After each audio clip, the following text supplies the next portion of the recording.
drag with Remedy.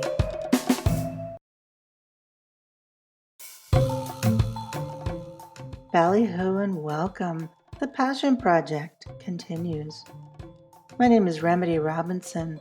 I'm a linguist, author, and a crossword puzzle enthusiast. And this is an appreciation. This is an exploration of linguistics, language, and gorgeous wordplay as framed by the peerless poetry of the modern-day master, Elvis Costello.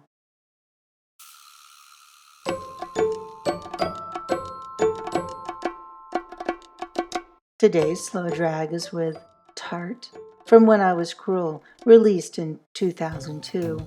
The songwriting is credited to Elvis Costello. It's a worldly tour of opposites, its use of homophones, geography, and the branch of botany that concerns itself with fruit. They all come together in a subtle yet sharp way that once again delights the literary palate. Here, silver trumpets will trill in the Arabic streets of Seville. Oranges roll in the gutter, and you pick them up and pull back the skin to the red fruit within. As is the calling card of Mr. Costello, there is a lot to unpack in this first verse alone. Let's start with the homophone. The fantastic Elvis Costello wiki page for Tart has the first word spelled here, H-E-A-R, when you'd expect silver trumpets will trill here, H-E-R-E, especially given that the next line references a place. Here in Seville is where you can hear silver trumpets as they trill. Both definitions add their own texture of sight and sound. According to the Vienna Symphonic Library, a trumpet trill is, quote, one of the less refined techniques and is therefore rarely used. And it sounds something like this. Of course, Seville is a city in the south part of Spain. Contained within that city is the Arab Seville, an erstwhile capital to an ancient metropolis, the name of which I'm not even going to try to attempt to pronounce. It is said that one of the most brilliant eras of Seville took place there. The link to the name and more information about this is in the show notes. An orange with red flesh is known as a blood orange, of which there are 3 varieties. Moro, M-O-R-O, is said to be the most colorful variety and has a, quote, vivid, tart finish. From an article posted on a website called Harvest to Table, I read that, while not a blood orange, the best-known bitter orange variety includes one called, get this, Seville. Is this a well-researched reference, or is it a spooky piece of serendipity? I think I'm fine with it either way. But the flavor is tart. And the flavor is tart. Is it something you crave? And you say that you only feel bitterness when you know it's a lie.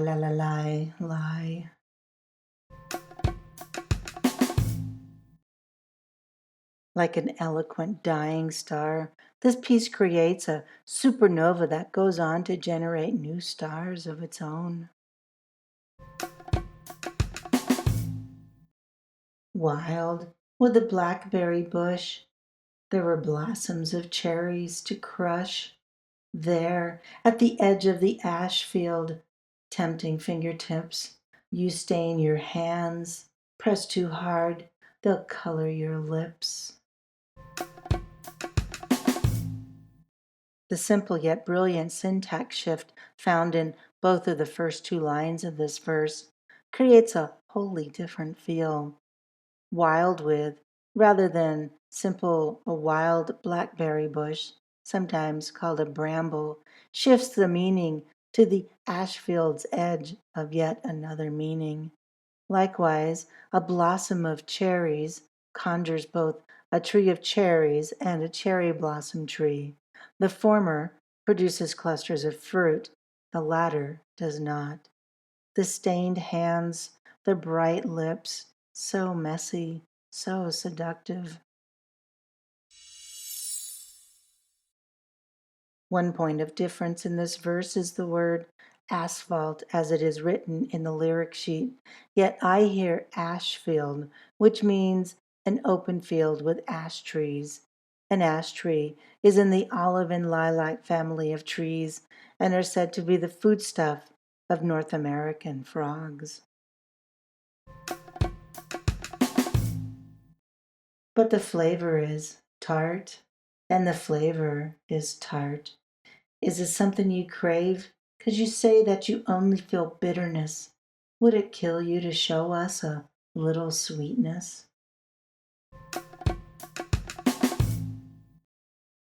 Changing the and you say from the first chorus to because you say that you only feel bitterness in the second iteration of the chorus usurps an accusation and replaces it with a plaintive appeal to simply show kindness. It's these little tweaks that continue to amuse and delight. Through two verses so far, the skin has been peeled, crushed, and spread around. The gentle mention of colorful fruit is undermined by the notion of willful bitterness. The tension is ramped up just enough to keep the tingle in our own skin. Odd, where nothing else grows, it was something like love that she chose. Always a creature of habit, when pity would do. She wore down that heel with no feeling she kept on her shoes. With nothing else to make a meal out of in this verse, we have a wonderful homophone to mull over. She wore down that heel, a reference to both footwear and her choice in men. She's a creature of habit, or so we're told. Is this yet another definition of tart embedded in this brilliant piece? The imagery remains vibrant even as there seems to be no more fruit to pick. Nylon was hung from a peg, and a coal black seam ran down her leg.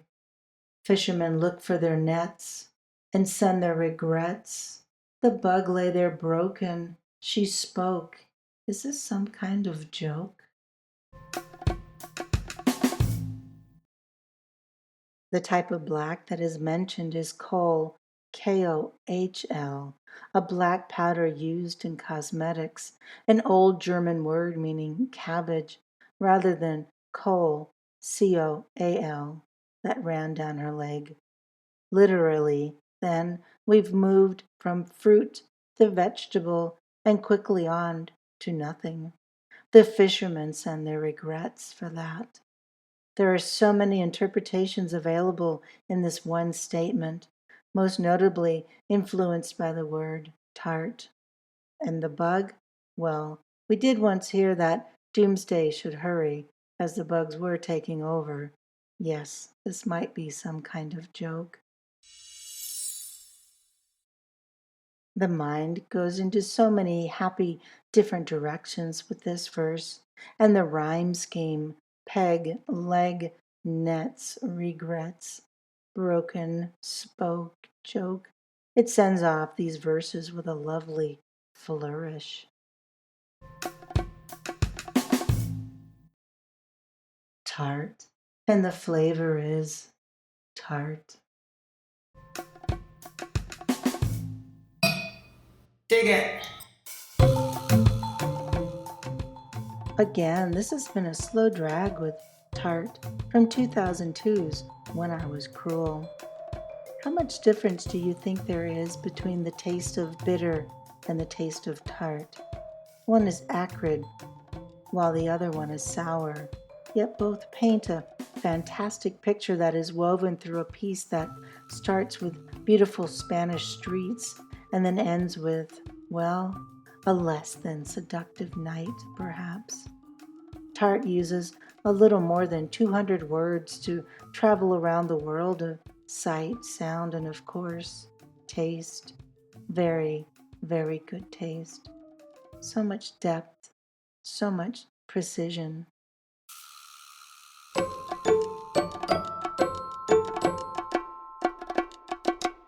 And that's it for today's slow drag, my friend. I'm so glad you were here to explore these lines with me. I encourage you to re-listen to episode 2 of Slow Drag with Remedy, and you only wanted to be famous. It's a slow drag with Alibi, another gem from When I Was Cruel. Please follow us on Twitter at Slow Drag Remedy. Say hello. Visit our companion blog where you can find transcripts and references included in each and every episode. Everyone has a podcast. It's true, and I'm so proud to say that this one's mine.